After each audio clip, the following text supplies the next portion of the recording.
Todos bem-vindos à casa de Deus. É sempre um privilégio começarmos a semana ouvindo a voz do Senhor e também o adorando. Vamos fechar os nossos olhos, vamos falar com Deus. Pai querido, Pai amado, louvado e agradecido seja o teu nome. Aqui nós estamos, ó Deus, diante de tua presença, para ouvir a tua voz falar conosco. O Senhor já falou conosco por meio dos louvores, o Senhor já falou o nosso coração, nós também já te adoramos e cremos que nesse momento a tua voz, o Senhor Deus, falará conosco. Convém que o Senhor cresça e que eu diminua, e que a tua palavra penetre em nosso coração nesse momento. Nós te pedimos e agradecemos em nome de Jesus. Amém. Amém. Eu creio que a maioria já viu o tema da mensagem nessa noite, no grupo da igreja. Eu coloquei lá. Nós vamos estudar um pouquinho hoje a história do mundo ao longo dos anos. A parte histórica do sermão dessa noite foi tirada desse livro, muito bom. Eu recomendo que vocês leiam, O Mistério da Profecia, escrito por Mark Fillion. Ele foi lançado ano passado. Se você não quiser comprar, mas quiser ler, está disponível. Eu empresto sem nenhum problema, ok? E é uma parte histórica. Nós sabemos que tem embasamento bíblico. E é claro que a principal fonte é a palavra de Deus. Mas antes de nós abrirmos a Bíblia, eu gostaria de fazer algumas perguntas para vocês. Quantos aqui sonham todos os dias? Pode levantar a mão. Alguém aqui sonha todo dia? Ivanildo, tu sonha todo dia? Sonhar comigo. Sonhar comigo. Eu sonho, graças a Deus, nem me alegro. Sonha, mas não lembra. Perfeito. Mais alguém sonha todos os dias? Se você não sonha todos os dias, ou você tem uma deficiência proteica, ou você tem uma grande crise de personalidade. Certo? Quantos aqui já sonharam voando? Melhor sonho da minha vida. É bom, né? Agora, quantos aqui já sonharam caindo? Principalmente quando a gente cai de verdade, né? Na terra, tem que se falar. Quantos aqui já sonharam sendo perseguidos? E é porque vocês não sonham toda noite, né? Essa sagaça. Quantos já sonharam morrendo em seu próprio sonho? Eu tenho certeza que você acordou antes de morrer. Né? Morreu antes de morrer. Quantos aqui já tiveram aquele sonho tão bom, mas tão bom, que você acordou e quis voltar a dormir para continuar sonhando? Tive um sonho tão bom, uma vez tão bom. Eu sonhei com o brinquedo dos meus sonhos. E no meu sonho eu tinha terminado de brincar e colocado debaixo da cama o brinquedo. Quando eu acordei, a primeira coisa que eu fui fazer foi olhar debaixo da cama para ver se o brinquedo estava lá. Infelizmente tinha sido só sonho. Né? E agora, uma pergunta que pode mexer com os homens. Mulheres, vocês acham que os homens, eles sonham mais com homens ou mais com mulheres? Eita, vou entregar. O que é que vocês acham? Homem sonha mais com homem ou mais com mulher?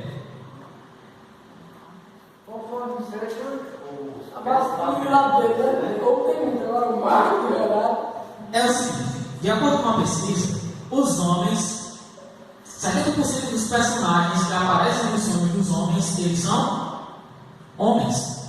Homens sonham mais com homens, certo? E mulheres? As mulheres, elas são equilibradas. 50% dos personagens que aparecem nos sonhos das mulheres são homens e 50% são mulheres.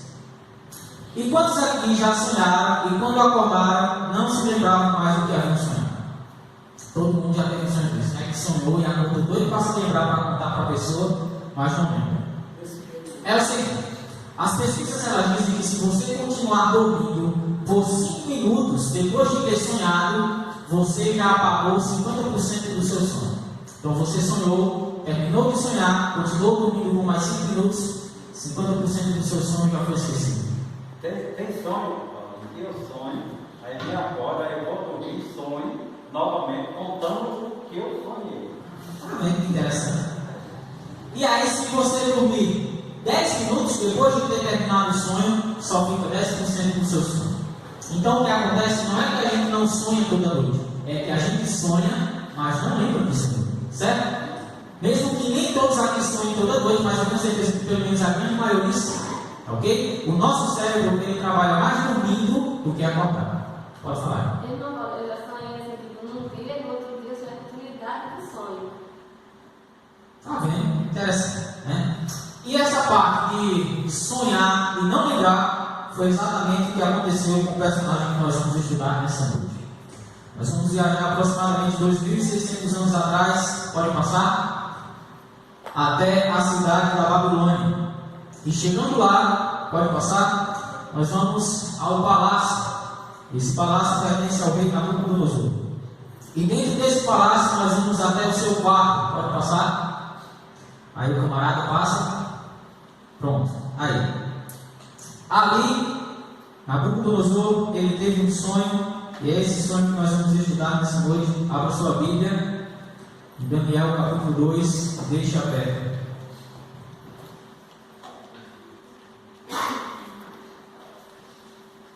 Uma profecia muito conhecida, muito estudada, mas se nós deixássemos de vir para a igreja, porque é o mesmo tema, é o mesmo texto, né, não haveria mais cultos. A mensagem de Deus, a palavra de Deus, ela se renova a cada manhã. E é por isso que todos os dias nós aprendemos algo novo. Daniel capítulo 2, deixe sua Bíblia aberta. O tema da mensagem: o mundo vai de mal a pior. Nesse livro aqui, o Mistério da Profecia, tem uma frase bem interessante que diz: uma pessoa, ela pode viver dias sem comida, horas sem água, minutos sem ar, mas nem um segundo sem esperança. Vocês concordam? Eu concordo. A esperança é o que mantém as pessoas vivas. Elas acreditam que as coisas podem mudar, que vai melhorar. As pessoas, elas têm essa esperança de que existe algo melhor. As pessoas que desistem de viver, que se entregam à morte, é porque para elas já não há mais sentido, já não há solução. Mas o que mantém as pessoas vivas é a esperança.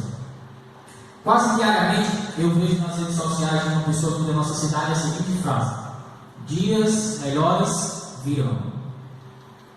Você acredita nisso? Eu não. Entenda, eu não estou sendo pessimista. À luz da Bíblia, eu estou sendo realista. Dias melhores não virão. Nós vamos estudar isso hoje, dentro dessa profecia que nos revela a condição atual da humanidade. Leia comigo, por favor, Daniel capítulo 2, a partir do verso 31. Nós precisamos ler uma parte considerável do texto para que a gente possa compreender. Daniel 2, a partir do verso 31, diz assim: Tu, ó rei, estavas vendo, e eis aqui uma grande estátua. Esta, que era imensa e de extraordinário esplendor, estava em pé diante de ti, e a sua aparência era terrível. A cabeça era de fino ouro, o peito e os braços de prata, o ventre e os quadris de bronze, as pernas de ferro e os pés em parte de ferro e em parte de barro. Quando estavas olhando, uma pedra foi cortada sem auxílio de mãos, feriu a estátua nos pés de ferro e de barro e os esmiuçou. Então foi juntamente esmiuçado o ferro, o barro, o bronze, a prata e o ouro, os quais se fizeram como a palha das eiras do estio, e o vento os levou. E deles não se viram mais vestígios. Mas a pedra que feriu a estátua se tornou em grande montanha que encheu toda a terra. Este é o sonho e também a sua interpretação diremos ao rei. Tu, ó rei, Rei de reis, a quem o Deus do céu conferiu o reino, o poder, a força e a glória, a cujas mãos foram entregues os filhos dos homens, onde quer que eles habitem, e os animais do campo e as aves do céu, para que dominasse sobre todos eles. Tu és a cabeça de ouro. Depois de ti se levantará outro reino, inferior ao teu, e um terceiro reino de bronze, o qual terá domínio sobre toda a terra. O quarto reino será forte como o ferro, pois o ferro a tudo quebra e esmiuça. Como o ferro quebra todas as coisas, assim ele fará em pedaço e esmiuçará. Quanto ao que viste dos pés e dos arqueiros, em parte de barro, do oleiro, em parte de de ferro, será este um reino dividido. Contudo, haverá nele algumas coisas de firmeza do ferro, pois viste o ferro misturado com barro e lodo.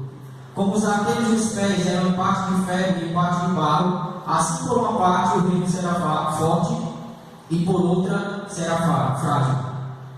Quanto ao que viste do ferro misturado com barro de lodo, misturar-se-ão mediante casamento, mas não se ligarão um ao outro, assim como o ferro não se mistura com barro. Verso 44. Mas nos dias destes reis, o Deus do céu suscitará um reino que não será jamais destruído. Este reino não passará a outro povo. Expulsará e consumirá todos estes reinos, mas ele mesmo subsistirá para sempre. Como viste que o monte foi colocado uma pedra sem auxílio de mãos, e ele esmiuçou o ferro, o bronze e o barro, a prata e o ouro, o grande Deus fez saber ao rei o que há de ser futuramente. Certo é o sonho e fiel a sua interpretação. Só até aqui. Para quem não conhece a história, ou para quem não lembra, vamos contextualizar. O rei Nabucodonosor havia tido um sonho, do qual ele não se lembrava. Na cultura babilônica, todo sonho era importante, todo sonho tinha um significado. Era uma mensagem dos deuses para você. E se você sonhava e não se lembrava do sonho, isso significa que os deuses estavam com raiva de você, e você havia evitado as atividades. E aí, para resumir a história, o rei chamou seus magos e feiticeiros para dizerem o sonho e essa interpretação. Eles não conseguiram, e é aí que Daniel disse. Nessa passagem que nós acabamos de ler, Daniel, ele não somente conta ao rei tudo o que ele havia sonhado, como também interpreta cada detalhe do sonho do rei. Então nós vamos ver agora um pouco mais detalhado cada um desses textos, tá certo? Pode passar, Fábio? Pode passar. Vamos começar então pela própria Babilônia. O ouro, ele é um excelente símbolo que refere-se à Babilônia, para simbolizar a Babilônia. Um luxuoso império, onde havia mais de 200 templos dedicados a divindades pagãs. Mais de 200 templos. O templo de Bel-Marduk, que era o principal deus da Babilônia, tinha aproximadamente 100 metros de altura. Passa aí, deixa eu ver se eu coloquei. Não, pode voltar. Tinha aproximadamente 100 metros de altura. As paredes do templo, elas eram recobertas de azulejos azuis esmaltados. E todo o interior do templo era banhado a ouro. Então imagine só a riqueza desse lugar. Estima-se que somente no altar havia 18 toneladas de ouro puro. Muito ouro. Dá para entender por que ele é a cabeça de ouro, né? Babilônia é uma cidade muito bem fortificada. Ao redor da cidade, como vocês podem ver na imagem, haviam 2 muros. E a largura de cada um desse muro era suficiente para que 2 carruagens andassem lado a lado em cima desse muro. A cidade tinha entre 16 e 18 quilômetros de circunferência. Era de fato um verdadeiro império. Riquíssimo. Como não lembrar dos livros de história do jardim de suspense da Babilônia, né? E todo o seu luxo. Então, por isso que ela é descrita como a cabeça de ouro. Porém, pode passar. A estátua ela não é toda de ouro. A cabeça dourada era servida dos peitos e dos braços de prata. Certo? Para espanto de Nabucodonosor, Daniel ele explicou que o seu reino não duraria para sempre, mas que outro reino o sucederia, que alguém viria depois dele, outra nação se levantaria para dominar. Se você ler o capítulo 5 de Daniel, você vai encontrar como se deu a queda do Império Babilônico. Resumidamente, em uma noite de festa, onde todos estavam embriagados, comendo, bebendo, dançando, fazendo todo tipo de orgia, o exército persa, comandado pelo general Ciro, invadiram e atacaram e destruíram o Império Babilônico. Em uma noite onde eles estavam fazendo aquilo que mais sabiam fazer: adorar a deuses pagãos e profanar o nome de Deus. E aí, o Império Medo-Persa reinou no lugar da Babilônia. Porém, Daniel 2,39 diz que depois dos Medos e dos Persas, um terceiro reino de bronze dominaria as nações. Grécia, pode passar. Uma representação aí da Grécia, simbolizada pelos quadris e pelas coxas de bronze. O bronze ele foi possivelmente escolhido para representar a Grécia porque os exércitos gregos eles frequentemente usavam coletes e capacetes de bronze, certo? E o general Alexandre o Grande ele derrotou o Império Medo-Persa no ano 331 a.C.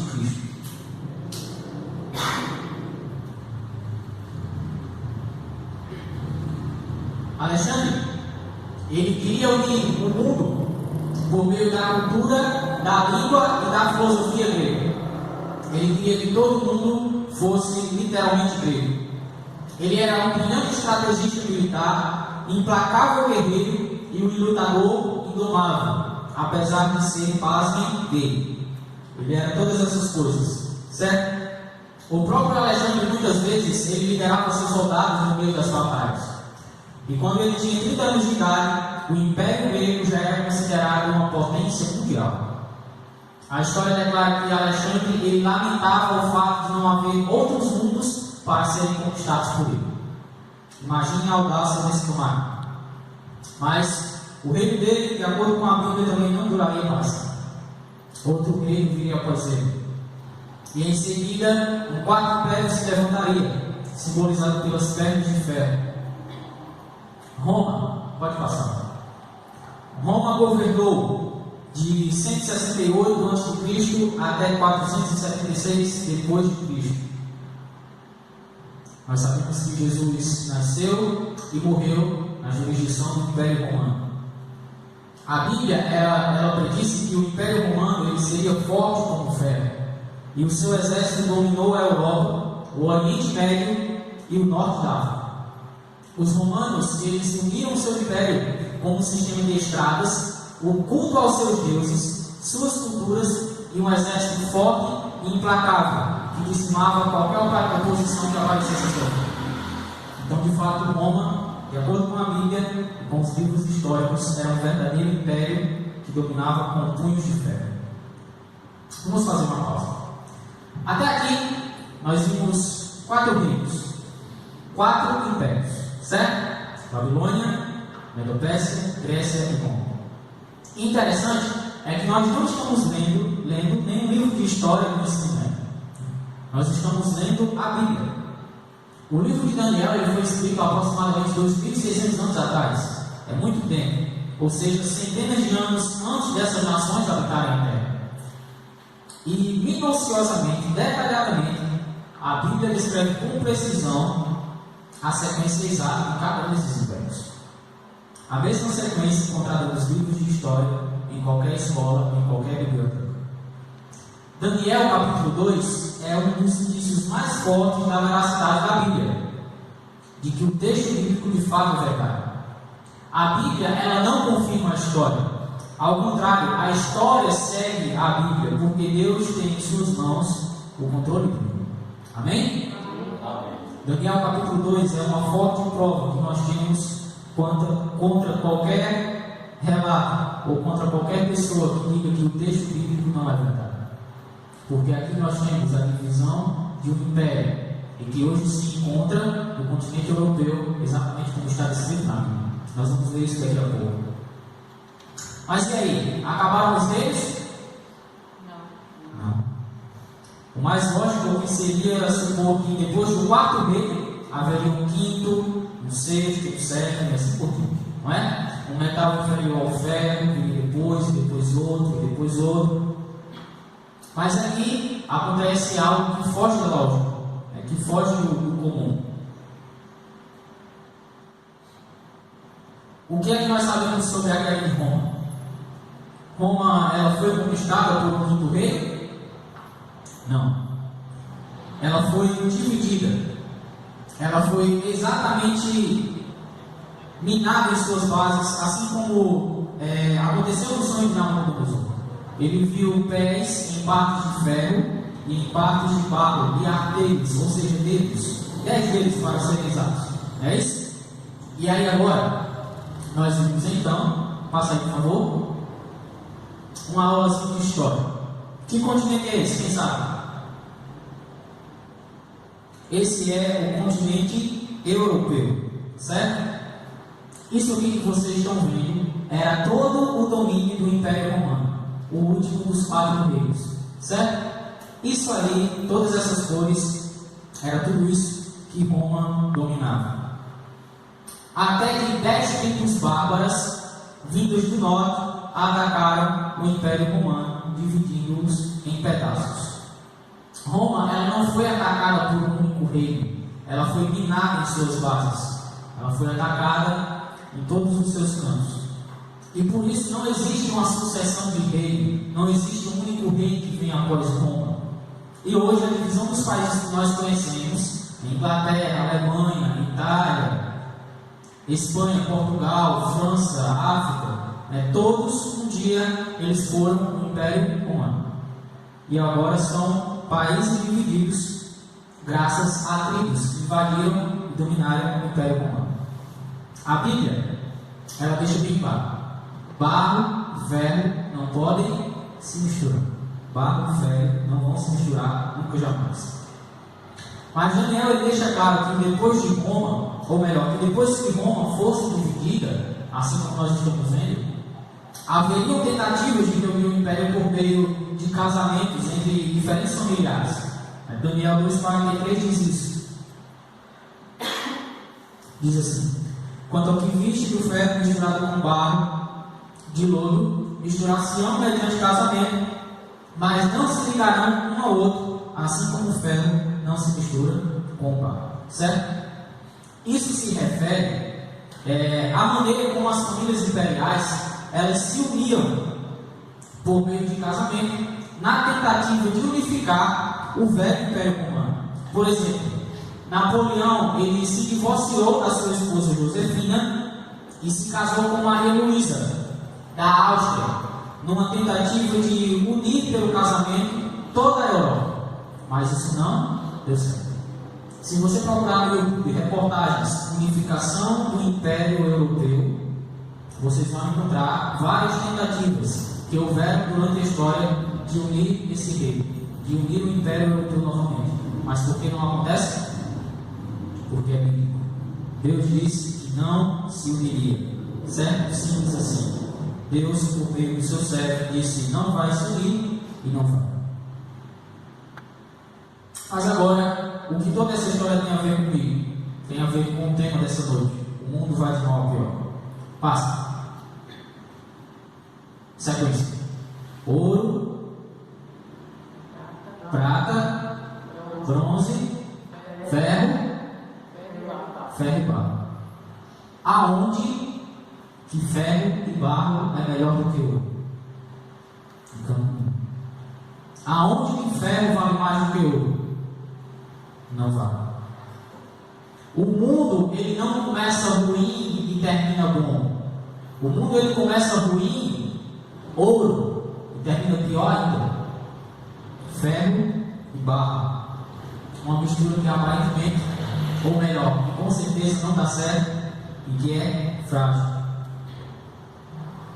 Se em um reino de ouro já havia maldades, orgias, atrocidades, todo tipo de coisas ruins que você possa imaginar, o que esperar de um reino dividido, que não se unifica, que vive em guerra contra si mesmo? Não espere que dias melhores virão, porque isso é mentira. Mas Paulinho, você está dizendo que eu não devo ter esperança?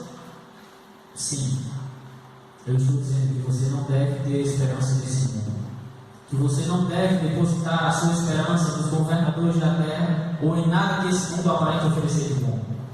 Pode se levantar quem for, qualquer presidente, o melhor que ele possa parecer para qualquer nação, Brasil, Estados Unidos, independentemente de qual seja o país ou quem quer que seja o homem, nada de bom eles têm para oferecer, nenhuma esperança eles podem nos dar. Antes de finalizar o estudo da passagem, eu gostaria de passar para vocês um vídeo. É uma retrospectiva de 2019 com acontecimentos apenas do Brasil, certo? Apenas do Brasil.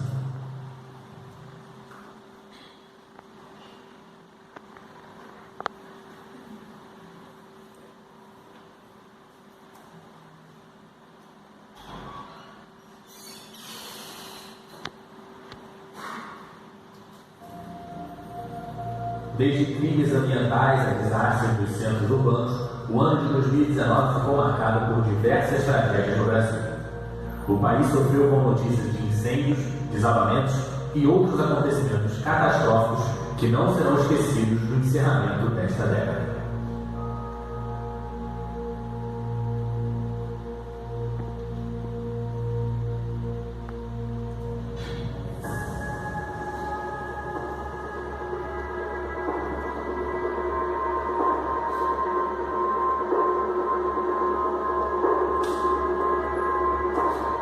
Em 25 de janeiro de 2019, o rompimento da barragem da mina Córrego do Feijão, da Vale, na cidade de Brumadinho, Minas Gerais, deixou 270 mortos.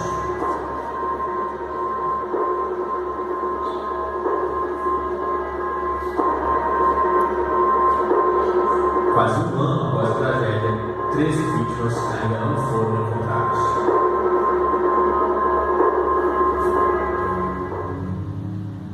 Duas semanas após a tragédia do Brumadinho, em 8 de fevereiro, um incêndio no container que servia como dormitório para jogadores das categorias de base do Flamengo matou 10 atletas com idades entre 14 e 16 anos, no Ninho do Urubu, em Vargem Grande, zona oeste do Rio.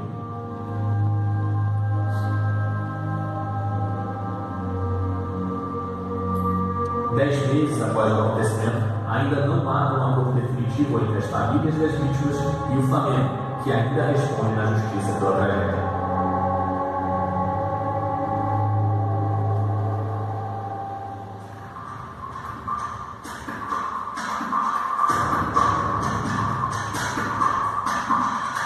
O massacre brutal marcou a noite do dia 13 de março. Em Suzano, na região metropolitana de São Paulo, 2 jovens armados com revólver, machado e outras armas grandes entraram na escola estadual Raul Brasil, onde estudavam, e mataram a tiros 7 pessoas antes de tirarem suas próprias vidas. Pouco tempo antes do ataque, os atiradores já haviam matado o tio deles. A ação já deixou 11 feridos. Nessa ocasião, Acabou de cair a fogueira. No dia 12 de abril, após fortes chuvas, o desabamento de 2 prédios irregulares erguidos pela milícia em uma área de encosta deixou 24 mortos no condomínio Figueiras do Itaiangá, em Mucema, na zona oeste do Rio de Janeiro. A área possui outros condomínios também construídos de maneira irregular pelas milícias que dominam o local. A Prefeitura do Rio promete demolição dessas construções, mas os moradores pedem soluções para que não fiquem desabrigados.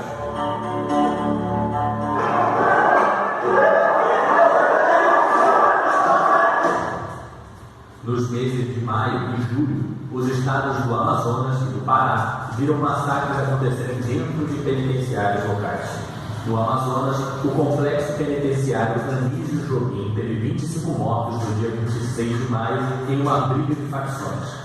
As mortes foram causadas por estrangulamento, asfixia ou perfurações, 2 anos após outro massacre no mesmo local, que havia deixado 56 mortos. Em 29 de julho, uma rebelião no Centro de Recuperação Regional de Altamira, no Pará, vitimou ainda mais pessoas. 62 detentos foram mortos por outras facções rivais, sendo a maioria deles por decapitação. Parentes das vítimas levaram até um mês para conseguir identificar os corpos.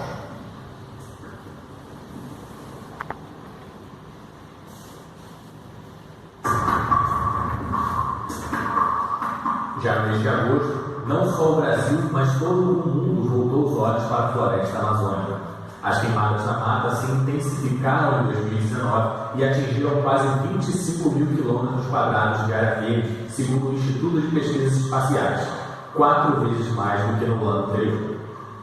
Desde 2010, quando a região teve 43 mil quilômetros quadrados de áreas queimadas no período da seca, a floresta amazônica não sofreu um desastre dessa dimensão. No fim do mesmo mês, manchas de óleo apareceram em praias do Nordeste. A Polícia Federal acredita que o óleo tenha vazado do navio petroleiro Olinda, de bandeira grega. Segundo a Petrobras, o material, que atingiu mais de 960 localidades de 129 municípios no litoral do Nordeste e Sudeste, é uma mistura de óleos crus provenientes da Venezuela. O IBAMA diz ainda não ser possível prever quais localidades ainda podem ser atingidas pelo óleo.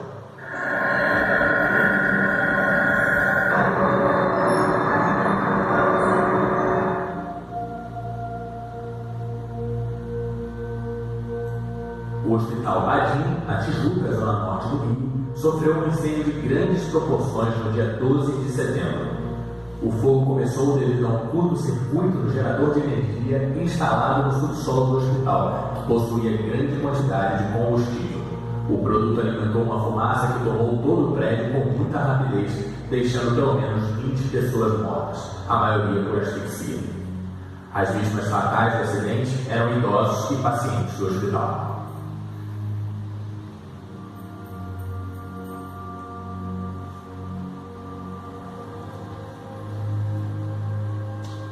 Em 15 de outubro de 2019, o edifício Andréia desabou no bairro Dionísio Lins, área nobre de Fortaleza, deixando 9 pessoas mortas e 7 feridas.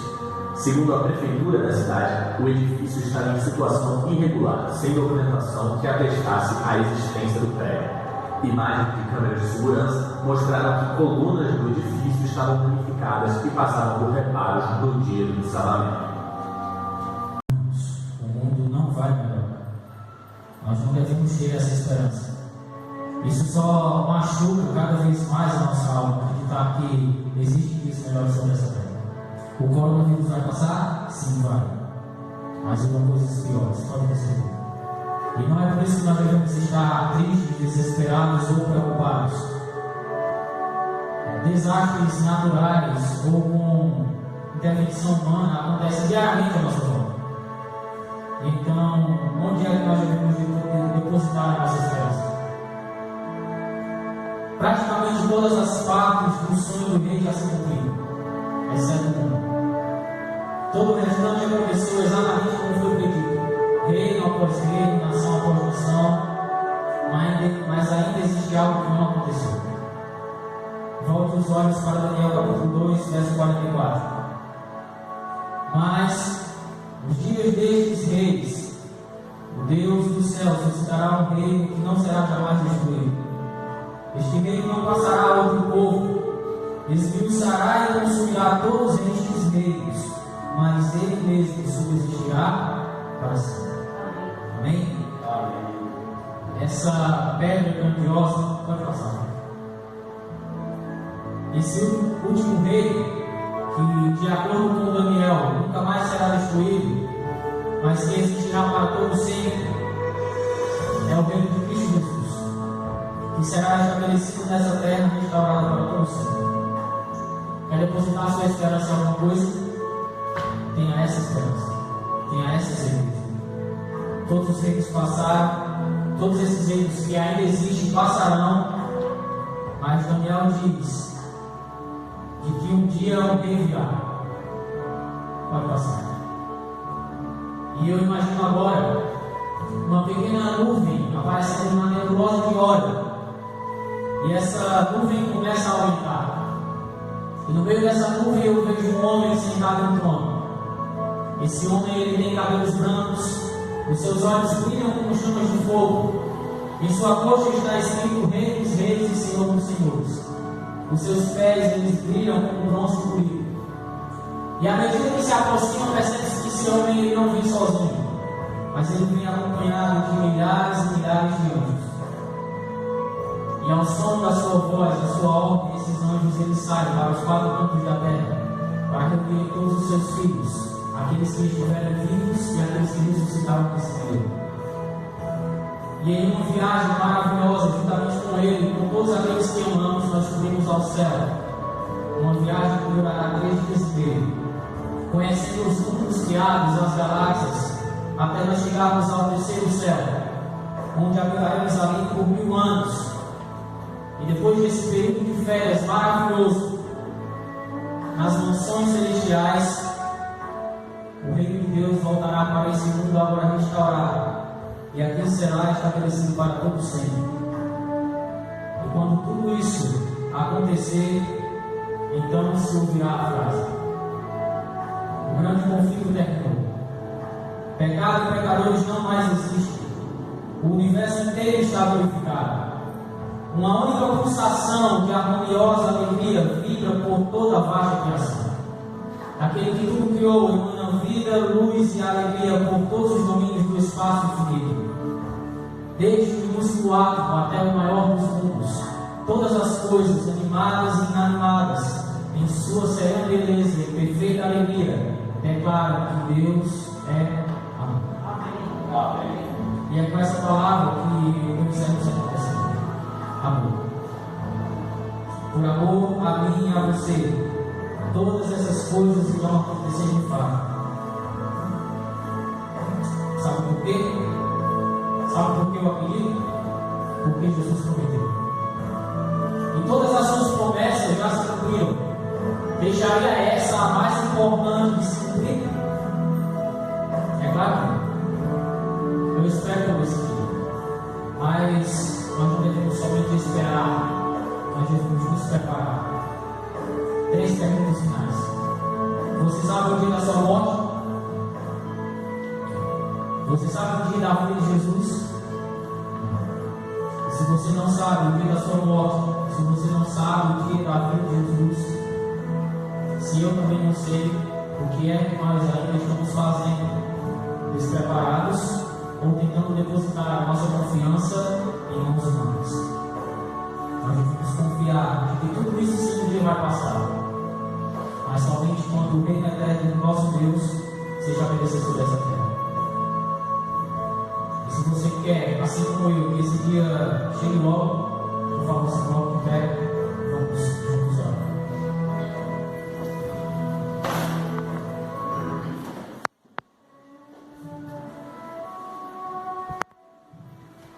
Deus, muito obrigado, Senhor, porque todas as suas palavras se cumprem.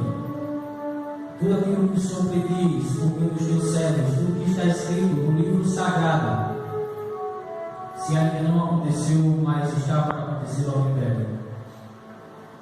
Nós sabemos que este mundo, Pai querido, nada tem de bom para nos oferecer. Todas as tragédias que acontecem diariamente à nossa volta são apenas mais indícios de que muito em breve esse mundo não irá suportar e o Senhor irá intervir na situação detalhante que está escondida. O Senhor virá para nos buscar e eternamente nós viveremos em um reino que não será destruído e que não passará a ser outro, mas o teu reino eternamente habitará aqui conosco e nós contigo. Nos ajuda, Deus, a nos prepararmos para esse dia, porque esse mundo ele caminha de mal a pior. Nós não somos daqui e não queremos nos apegar àquilo. Nós queremos estar prontos para o dia da tua volta, para subirmos juntamente contigo para a eternidade. Prepara-nos diariamente para esse dia. É o que nós pedimos e agradecemos por Jesus. Amém.